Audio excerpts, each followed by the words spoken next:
Hello everyone, welcome to my YouTube channel unlocking chemistry. मैं लिखता हूँ अनलॉकिंग केमिस्ट्री। बोलते हैं सर आपको केमिस्ट्री की स्पेलिंग नहीं आती। सर वहाँ तो MISTRY होता है, आपने MYSTRY लिखा हुआ। देखो बेटा क्या केमिस्ट्री ऑल्दो अगर मैं बात करूँ as compare to physics maths, chemistry easiest होता है, ये स्टूडेंट्स ही बोलते हैं। ठीक है, मुझे भी लगता है कि केमिस्ट्री ईजी सब्जेक्ट है, बट कुछ लोगों के लिए, कुछ बच्चों के लिए केमिस्ट्री जो है वो मिस्ट्री होता है।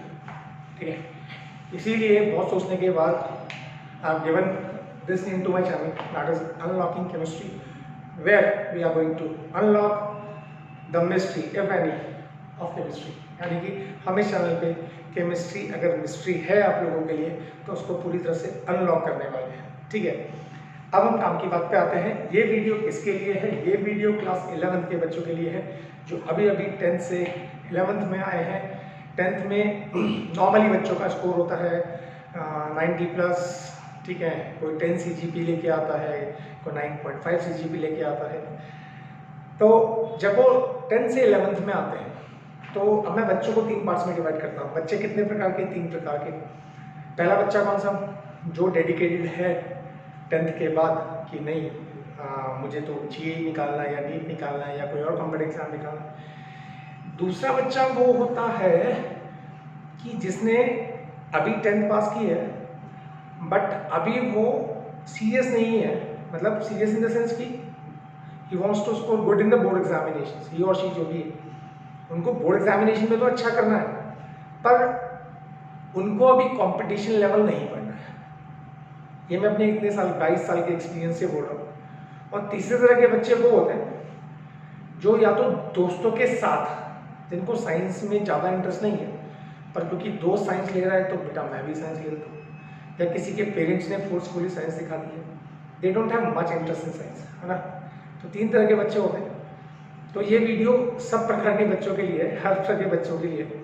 और ये वीडियो प्लीज़ लास्ट तक देखना। आपको इस वीडियो में ये बताया जाएगा कि आप जब 10th से 11th में आते हैं और केमिस्ट्री एज अ सब्जेक्ट आपके पास होता है, ऑब्वियसली बात है साइंस, सारे साइंस बच्चों के पास केमिस्ट्री होता है, तो उस केमिस्ट्री को अप्रोच कैसे करें। ठीक है, तो ये वीडियो एक्सक्लूसिवली सब प्रकार के बच्चों के लिए है, whether they want to excel in studies, मतलब उनको कॉम्पिटिटिव एग्जाम निकालना है, उनको बोर्ड्स में अच्छा करना है, या बेचारे जो फंस गए हैं केमिस्ट्री लेके या साइंस लेके, उनको भी ये वीडियो हेल्प करेगा। ठीक है, बिकॉज इन दिस वीडियो हम ये बताने वाले हैं कि आपको अप्रोच कैसे करना है, केमिस्ट्री को पढ़ना कैसे है। ठीक है, यहाँ तक तो क्लियर हो गया। अब आते हैं आगे। जब हम केमिस्ट्री की बात करते हैं तो केमिस्ट्री को हम 3 पार्ट्स में डिवाइड करते हैं। एक को बोलते हैं फिजिकल केमिस्ट्री, एक को बोलते हैं ऑर्गेनिक केमिस्ट्री, एक को बोलते हैं ऑर्गेनिक केमिस्ट्री। और बेटा ज़्यादातर बच्चे जब 12th में आते हैं उनको 11th में पता ही नहीं होता कि how to approach these 3 branches of chemistry. मतलब ऐसा नहीं है कि तीनों चीज़ों को आप एक तरह से पढ़ सकते हैं, एक ही तरीके से पढ़ सकते हैं, नहीं। फिजिकल को पढ़ने का तरीका अलग है, ऑर्गेनिक को पढ़ने का तरीका अलग है, इनऑर्गेनिक को पढ़ने का तरीका अलग है, कंप्लीटली अलग है। ठीक है, तो अगर आपको केमिस्ट्री में बहुत अच्छा करना है तो आपको तीनों ब्रांचेस को बहुत अच्छे से पकड़ना होगा। अब बच्चा जब 11th में आता है तो कुछ some of the students take PCB, कुछ PCB लेते हैं, कुछ PCM लेते हैं। अब जब हम PCM PCB के बेसिस पे इसको डिवाइड करें तो जिसके पास मैथ्स होती है कंपैरेटिवली उनका फिजिकल पार्ट अच्छा होता है, क्योंकि फिजिकल पार्ट में हमें बहुत सारे न्यूमेरिकल्स करने होते हैं। तो जिनके पास मैथ्स होती है उनका फिजिकल पार्ट ऑटोमेटिकली स्ट्रांग हो जाता है। पर जो बेचारे बायो वाले बच्चे हैं वो घबराएं नहीं, क्योंकि इतना बहुत ज़्यादा स्ट्रांग फिजिकल पार्ट केमिस्ट्री में नहीं होता। मतलब आपको न्यूमेरिकल्स करने पड़ते हैं, ठीक है, बट ऐसा नहीं है कि आपके पास बायो तो आप डर जाओगे नहीं हमसे होगा ही नहीं। ठीक है, ऐसा कुछ नहीं है। पहले क्लियर कर देता हूँ, वीडियो मैं पहले ही क्लियर कर देता हूँ, इसलिए ध्यान से सुनिएगा। अब इन तीनों ब्रांचेस ऑफ केमिस्ट्री को हम इंडिविजुअली डिस्कस करने वाले हैं। ठीक है, कि फिजिकल में क्या है, कितना है और कैसे पढ़ना है, ऐसे ही ऑर्गेनिक में क्या है, कितना है और कैसे पढ़ना है, और ऑर्गेनिक में क्या है, कैसे है और कितना पढ़ना है। ठीक है, यहाँ तक आ गया। चलिए आते हैं फिजिकल केमिस्ट्री की तरफ। चलिए बच्चों बात कर लेते हैं पहले फिजिकल केमिस्ट्री की। तो फिजिकल केमिस्ट्री क्या है? फिजिकल केमिस्ट्री में आपको फिजिकल यानी कि रिलेटेड टू फिजिक्स न्यूमेरिकल वाला क्वेश्चन आता है। देखो फिजिकल केमिस्ट्री में 2 चीजें होती है, एक तो न्यूमेरिकल्स और एक कंसेप्चुअल्स।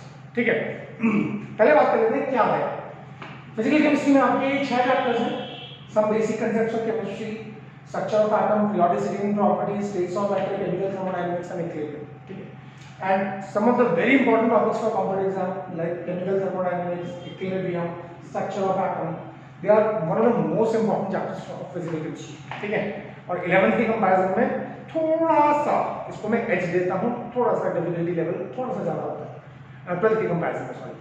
ठीक है, तो ये जो चैप्टर और इनका टोटल मार्क्स आएगा वो है 32 मार्क्स, यानी कि आपको ज़्यादातर केमिस्ट्री लगभग half of the chemistry is physical chemistry. First book का लास्ट चैप्टर अगर छोड़ दें तो पूरी first book in fact physical chemistry की है। ठीक है, अब आते हैं अप्रोच कैसे करें। देखो बच्चों क्या होता है, इसमें आपको न्यूमेरिकल्स तो करने होते हैं। तो फिजिकल केमिस्ट्री में जब हमने पढ़ी थी अपने ज़माने में फिजिकल केमिस्ट्री, तो मेरे जो गुरुजी थे उन्होंने मुझे ये बोला था, मेरे जो सर थे, कि बेटा कंसेप्ट पे ध्यान देना, if you have to make your physical chemistry strong. Numericals तो करने हैं। आजकल बच्चे क्या करते हैं, उनका थ्योरी पार्ट फिजिकल में बहुत वीक कर देते हैं एंड दे स्टार्टेड न्यूमेरिकल्स, वो सीधा न्यूमेरिकल्स पे आते हैं। Now that is completely wrong. This is not a right way of doing physical chemistry. देखो क्या होता है, जब कोई भी आप टॉपिक ले लीजिए, फॉर एग्जाम्पल कोई सा भी चैप्टर आपने लिया, से for example states of matter ले लिया, 11th क्लास में आपको गैसेस स्टेट में ही पढ़नी है, तो आप फिजिकल केमिस्ट्री को अप्रोच कैसे करेंगे। देखिए आप जो भी इसमें पढ़ रहे हैं, जैसे आपने इसमें आपको पढ़ने को मिलेगा Boyle's law, Charles law, Avogadro's law, ये लॉ, बहुत सारे लॉज मिलेंगे और उनके ऊपर न्यूमेरिकल्स होंगे। ठीक है, तो करीब 20 से 25 फॉर्मूलेज होंगे और उनके ऊपर न्यूमेरिकल होंगे। तो हर फॉर्मूले के ऊपर 2 या 3 टाइप के न्यूमेरिकल बनते हैं। तो नियरली हर चैप्टर में आपको खूब सारे न्यूमेरिकल्स करने पड़ेंगे। ठीक है, तो हाउ टू अप्रोच, पहले आप अपना क्या करिए, पहले आप 4 टॉपिक्स ले लीजिए न्यूमेरिकल्स के, मतलब जैसे आपने सारे गैस लॉज एक साथ ले लिए, कोई भी टॉपिक है उनके फॉर्मूलेज एक साथ ले लीजिए और टॉपिक के बीच में कोई भी बुक उठा लीजिए, कोई सी भी फिजिकल केमिस्ट्री की बुक उठा लीजिए, ऐसा नहीं है कि कोई स्पेसिफिक बुक की जरूरत पड़ेगी। और टॉपिक के बीच में बस ध्यान इतना रहे कि बुक खरीदते समय ये ध्यान दीजिएगा कि उसमें टॉपिक वाइज न्यूमेरिकल, जैसे बॉयल्स लॉ, चार्ल्स लॉ के न्यूमेरिकल, तो उन सबको न्यूमेरिकल्स को करिए। सीधा लास्ट में मत जाइए, चैप्टर के एंड के क्वेश्चंस मत करिए पहले। ठीक है, जैसे आपने गैस लॉज पढ़े, बॉयल्स, चार्ल्स, एवोगाड्रोस, एग्जाम्पल दे रहा हूँ, तो उनके न्यूमेरिकल जो इंडेक्स क्वेश्चन होते हैं बीच में, एक्सरसाइज होती है चैप्टर के बीच में, आप पहले वो सारी निपटा लीजिए। ठीक है, इंडिविजुअली करके करिए। ठीक, अगर आप ऐसा करेंगे तो आप देखेंगे कि आपको फिजिकल केमिस्ट्री बहुत अच्छे से आती है। बच्चे नॉर्मली क्या करते हैं कि पूरा चैप्टर पढ़ लेते हैं विदाउट डूइंग न्यूमेरिकल्स।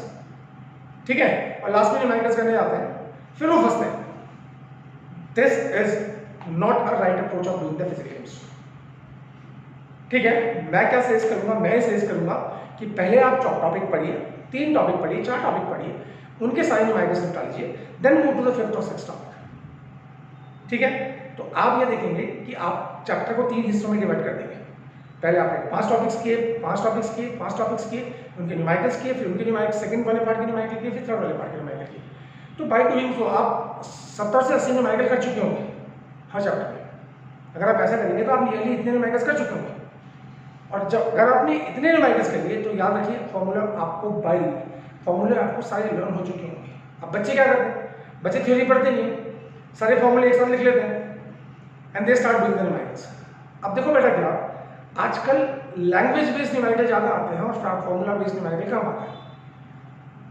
ठीक है, आपको अगर लैंग्वेज बेस्ड आपको लैंग्वेज से डेटा निकालना नहीं आता तो आप फंसोगे चैप्टर्स में फिजिकल केमिस्ट्री। ठीक है, तो फिजिकल केमिस्ट्री कैसे करनी है, आपको टॉपिक वाइज न्यूमेरिकल्स करने, टॉपिक वाइज न्यूमेरिकल्स करने, टॉपिक वाइज न्यूमेरिकल करने। ठीक है, और दूसरा पार्ट इसमें कंसेप्चुअल पार्ट का आता है। कंसेप्चुअल और बहुत स्ट्रॉन्ग नहीं होता फिजिकल में, जैसे स्टेट्स ऑफ मैटर में ही कंसेप्चुअल क्वेश्चंस आते हैं या थर्मोडायनामिक्स में भी कंसेप्चुअल क्वेश्चंस आते हैं। तो कंसेप्चुअल पार्ट कम होता है पर होता है, and that is also important. ठीक है, तो मेरे ख्याल से फिजिकल केमिस्ट्री आपको समझ में आ गया होगा कैसे अप्रोच करनी है। Now will move on to second part. Second part is inorganic chemistry.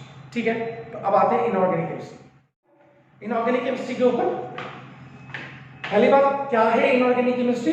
Inorganic chemistry होता है मतलब एलिमेंट्स, मेटल्स और नॉन मेटल्स की केमिस्ट्री और उनके कंपाउंड्स की केमिस्ट्री। ठीक है, तो पीरियोडिक टेबल पूरी पढ़नी होती है इसमें लगभग S block, P block, D block, F block थोड़ा सा कम पढ़ना पड़ता है। ठीक है, तो मेटल्स और नॉन मेटल्स और उनके कंपाउंड्स की केमिस्ट्री को बोलते हैं इनऑर्गेनिक केमिस्ट्री। ठीक है, अब इसमें कौन कौन से चैप्टर्स है पहले ये देख लेते हैं redox reaction, hydrogen s block and some p blocks, redox although मैं समझता हूँ कि एक फिजिकल का चैप्टर पर बुक्स वाले ऐसे ही क्लासिफिकेशन करते हैं, तो चलो मैंने भी मान लिया। Hydrogen s block P block ये मेन चैप्टर्स हैं और ये चैप्टर सबसे इंपॉर्टेंट है आपका 11th क्लास में, और ये भी इसमें भी ये बड़े चैप्टर्स हैं, ये नॉर्मली काम आते हैं कॉम्पिटिटिव लेवल पे, पर एस ब्लॉक और पी ब्लॉक बहुत इंपॉर्टेंट चैप्टर्स हैं फिजिकल केमिस्ट्री में, बहुत ज़्यादा। और याद रखना आधा पी ब्लॉक आपका 11th क्लास में है और आधा पी ब्लॉक 12th क्लास में है, पर याद रखिएगा एक बहुत इंपॉर्टेंट बात, जो कंसेप्ट आप यहाँ पे सीखेंगे पी ब्लॉक में वो सारे 12th क्लास में अप्लाई होंगे। अब आता है 15 मार्क्स का है तो कंपैरेटिवली कम है as compare to physical chemistry. अब how to approach it, inorganic chemistry. देखो inorganic chemistry can be best understood by doing reasoning. क्या बोला मैंने? अगर इनऑर्गेनिक सीखनी है तो रीजनिंग क्या करने की आदत डालो, ठीक है, और क्यों करने की आदत डालो, क्या और क्यों दोनों पढ़ने हैं, एक नहीं पढ़ना है। मतलब जैसे फॉर एग्जाम्पल रीजनिंग कैसे करनी है कि हम बोलते हैं, जैसे मैंने जो एग्जाम्पल लिया boron aluminium gallium indium down the group जाते हैं साइज बड़ा होता है, ये नहीं पढ़ना बड़ा होता है, क्यों बड़ा होता है। एल्यूमिनियम गैलियम में गैलियम नीचे है, इसका साइज बड़ा होना चाहिए, पर एल्यूमिनियम का साइज बड़ा होता है, क्यों होता है। मतलब आपको रीजनिंग करनी है व्हाई, और रीजनिंग में बहुत सारे कंसेप्ट्स होते हैं। अब मैं यहाँ पे सारे कंसेप्ट्स बताने लगूंगा तो बहुत लंबा वीडियो हो जाएगा, फिर आप बोर हो जाएंगे, ठीक है। तो इनऑर्गेनिक केमिस्ट्री में क्या करना है, इनऑर्गेनिक केमिस्ट्री में आपको करना है क्यों। क्यों मतलब कि ये ऐसा क्यों हो रहा है। दूसरी चीज इसमें आती है बैलेंसिंग और इक्वेशंस। बैलेंसिंग मतलब ऑल द रिडॉक्स बैलेंसिंग वाला है, रिडॉक्स में आप काफी सारे इक्वेशन को बैलेंस करना सीख लेते हैं। पर देखिए इनऑर्गेनिक केमिस्ट्री में जब आप एस ब्लॉक पढ़ते हैं तो बहुत सारे मेटल्स के रिएक्शंस होते हैं, नॉन मेटल्स के रिएक्शंस होते हैं पी ब्लॉक में, ठीक है, तो वो भी आपको करने होते हैं। तो उनकी ट्रिक्स, वो how to learn the reactions of inorganic chemistry. Inorganic के रिएक्शंस कंप्लीटली डिफरेंट होते हैं ऑर्गेनिक के रिएक्शंस से, ठीक है। तो इनऑर्गेनिक के रिएक्शंस कैसे करेंगे वो आपको ट्रिक्स बताई जाएगी। तो पहली चीज जो इसमें करनी है that is the reasoning part. आप याद रख लीजिए 12th में भी आपका एक 5 नंबर का क्वेश्चन आता है, 11th में भी आपका एक 5 नंबर का क्वेश्चन आता है, जिसमें 5 पार्ट्स होते हैं और सारे रीजनिंग बेस्ड क्वेश्चन होते हैं। They are either from the s block either from p block. Getting me, समझ में आ रही है मेरी बात? तो इनऑर्गेनिक में रीजनिंग करनी है, इक्वेशंस करनी है और स्ट्रक्चर्स करने हैं। तो स्ट्रक्चर्स जो है ना बेटा, जो पी ब्लॉक के स्ट्रक्चर्स होते हैं कंपाउंड्स के स्ट्रक्चर्स, वो बेसिकली आप केमिकल बॉन्डिंग नाम का चैप्टर है फिजिकल केमिस्ट्री में, वहाँ पे कर लेते हैं। वहाँ पे ट्रिक्स एंड टिप्स है बहुत सारी, तो वो आप जब चैप्टर पढ़ेंगे तो आपको समझ में आएगा, ठीक है। तो इनऑर्गेनिक में रीजनिंग और इक्वेशंस मेनली दो ऐसी चीजें हैं जिन पे आपको फोकस करना है, ठीक है। तो प्रैक्टिस से ही होगा, ठीक है। कैसे होगा वो आपको धीरे धीरे चैप्टर में समझाएंगे। अब तीसरी बात पे आते हैं, how to go for the organic chemistry. यहाँ तक आया समझ में? इनऑर्गेनिक आया। चलो बच्चों अब लास्ट पार्ट पे आते हैं अपनी केमिस्ट्री के, that is the organic chemistry. Now अब ये लास्ट पार्ट सबसे इंपॉर्टेंट है, सब ध्यान से सुनेंगे। सबसे ज्यादा बच्चे गलती इसी पार्ट में करते हैं। पहला लिख के बता देता हूं, ऑर्गेनिक कैन बी बेस्ट, इसको दिमाग में assimilated by writing not by reading. ये गोल्डन रूल है ऑर्गेनिक केमिस्ट्री का। ऑर्गेनिक सीखनी है तो लिखने की आदत डालो। मैं तो अपने बच्चों को, स्टूडेंट्स को, सबको ये बोलता हूँ, treat organic chemistry just like maths. Maths में आपको बहुत सारी प्रैक्टिस करनी होती है, ऑर्गेनिक में भी आपको बहुत सारी प्रैक्टिस करनी होती है। यही बात समझ में आ रही है? तो organic chemistry can be best assimilated by writing not by reading, पहला गोल्डन रूल, ठीक है। दूसरी बात, जो बच्चा गलती करता है, बहुत ज्यादा गलती करता है ऑर्गेनिक में, 11th में ऑर्गेनिक या तो उसको पढ़ाई नहीं जाती बच्चे को जिस लेवल पे पढ़ानी चाहिए। अब जैसे मैं बात करूं जीओसी अगर मैं पढ़ाने लगूं तो मुझे 45 डेज चाहिए सिर्फ जीओसी पढ़ाने के लिए, 11th की जीओसी। और स्कूल में मैं क्या बोलूँ, अब मुझे बोलना तो नहीं चाहिए वीडियो में, पर 4 दिन 5 दिन में सारी जीओसी पूरा जनरल ऑर्गेनिक केमिस्ट्री खत्म हो जाता है। जीओसी बहुत बड़ा टॉपिक है। जितना आपने 12th में जैसे इस साल फिजिकल की पूरी एक बुक है, 12th में ऑर्गेनिक केमिस्ट्री की पूरी बुक है। और याद रखना, अपने सीनियर से पूछ लेना, ठीक है। 12th में सारे ऑर्गेनिक में क्यों रोते हैं? क्योंकि 11th में मेहनत कम की होती है। तो 11th की ऑर्गेनिक बहुत तमीज से पढ़नी है और लिखनी है, और बार बार लिखनी है। एक आप नोट्स वाली कॉपी बनाइए, और कम से कम अगर आपने एक कॉपी आपकी भरी है ऑर्गेनिक केमिस्ट्री में, जबकि नहीं बननी चाहिए, ज़्यादा बननी चाहिए, ठीक है, तो आपकी कम से कम 3 कॉपियाँ रफ कॉपी भरी होनी चाहिए। मतलब आपको 3 टाइम्स रिवाइज करना है ऑर्गेनिक केमिस्ट्री को। मुझे आज भी याद है, मैं ग्रेजुएशन में था तो मेरा एक ऑर्गेनिक केमिस्ट्री का पेपर था, तो सेकेंड ईयर बीएससी में, आई डोंट नो, और मैंने जिनसे केमिस्ट्री पढ़ी उन्होंने मुझे बोला बस लिखना है केमिस्ट्री में ऑर्गेनिक में। तो 6 दिन का शायद गैप था फर्स्ट पेपर और सेकेंड पेपर के बीच में, और 33 मार्क्स का पेपर होता था। तो 6 दिन में मैंने 6 कॉपी भरी थी, मुझे अच्छे से याद है, और 6 दिन में 6 कॉपी भरी थी, तो मेरे 33 मार्क्स में से मेरे 32 मार्क्स ऑर्गेनिक केमिस्ट्री में आए थे। समझ में आ रहा है? तो ऑर्गेनिक का समझना है तो मतलब लिखने की आदत डालनी है। कई बच्चों को आदत नहीं होती, मोस्ट ऑफ को आदत नहीं होती, पर ये करना पड़ेगा बेटा, ठीक है? तो ऑर्गेनिक कैसे पढ़नी है? लिख के पढ़नी है। और ये पूरा आपको जो पहला चैप्टर है GOC, ठीक है, इसमें आपको क्या पढ़ना है वो तो अलग वीडियो बनेगा बेटा, इसमें मैं जा नहीं सकता, मैं डिटेल में जाऊँगा तो मैं 1.5 घंटा तो सिर्फ यही बता दूँगा क्या पढ़ना है, ठीक है? तो ऑर्गेनिक लिख के पढ़नी है। हाइड्रोकार्बन्स अगेन इंपॉर्टेंट चैप्टर है, पर देखो ना, हाइड्रोकार्बन्स ऐसा चैप्टर नहीं है कि आपको परेशान करेगा। मतलब अगर हाइड्रोकार्बन्स में आपने बहुत ज़्यादा मेहनत नहीं करी तो ऐसा नहीं है कि आपको बहुत आगे परेशान करेगा, पर अगर आपने GOC छोड़ दिया, जनरल ऑर्गेनिक केमिस्ट्री, तो फिर आप पूरी केमिस्ट्री में रोने वाले हैं, दैट्स फॉर श्योर। ये आप रोने वाले हैं, ये पहले मैं क्लियर करता हूँ। तो GOC बहुत इंपॉर्टेंट है। सारे ऑर्गेनिक के बेसिक कंसेप्ट जैसे इंडक्टिव मैं तो यहाँ तक बोलता हूँ कि 2 इफेक्ट इसमें ऐसे आएंगे, ठीक है, इंडक्टिव इफेक्ट और रेजोनेंस, और 75% ऑर्गेनिक की रीजनिंग इन्हीं दोनों इफेक्ट से आती है, इंडक्टिव रेजोनेंस। तो यहाँ तक मैं बोलता हूँ बच्चों को, ठीक है? तो आप मानेंगे तो अच्छा करेंगे, नहीं मानेंगे तो फिर वो आपकी मर्जी है, ठीक है? तो ऑर्गेनिक होगी 23 मार्क्स की, तो आपका सबसे ज़्यादा वेटेज किसका है 11th क्लास में? That is physical chemistry, then second number पे ऑर्गेनिक, थर्ड नंबर पे इनऑर्गेनिक। सबको पढ़ने का तरीका अलग अलग है। फिजिकल में मेनली आपको कंसेप्ट्स पहले क्लियर करके, then you have to practice the numericals. Inorganic में you have to do the lot of reasoning, क्यों होता है क्या तो सबको पढ़ लेते हैं, पर क्यों बहुत कम बच्चे जानते हैं, तो क्यों पे कंसंट्रेट करना है। ऑर्गेनिक में you have to practice again hard, कैसे लिख के पढ़नी है, देख के नहीं, हिस्ट्री की तरफ नहीं पढ़नी ऑर्गेनिक केमिस्ट्री, ठीक है? ऑर्गेनिक केमिस्ट्री में मैंने पहले लिख दिया, गोल्डन रूल है, can be best estimated by writing not by reading, ठीक है? अगर ये वीडियो पसंद आया तो चैनल को सब्सक्राइब करना, because you will get whole of chemistry over this channel, ठीक है? तो thank you so much. Next video में आपसे फिर मिलते हैं।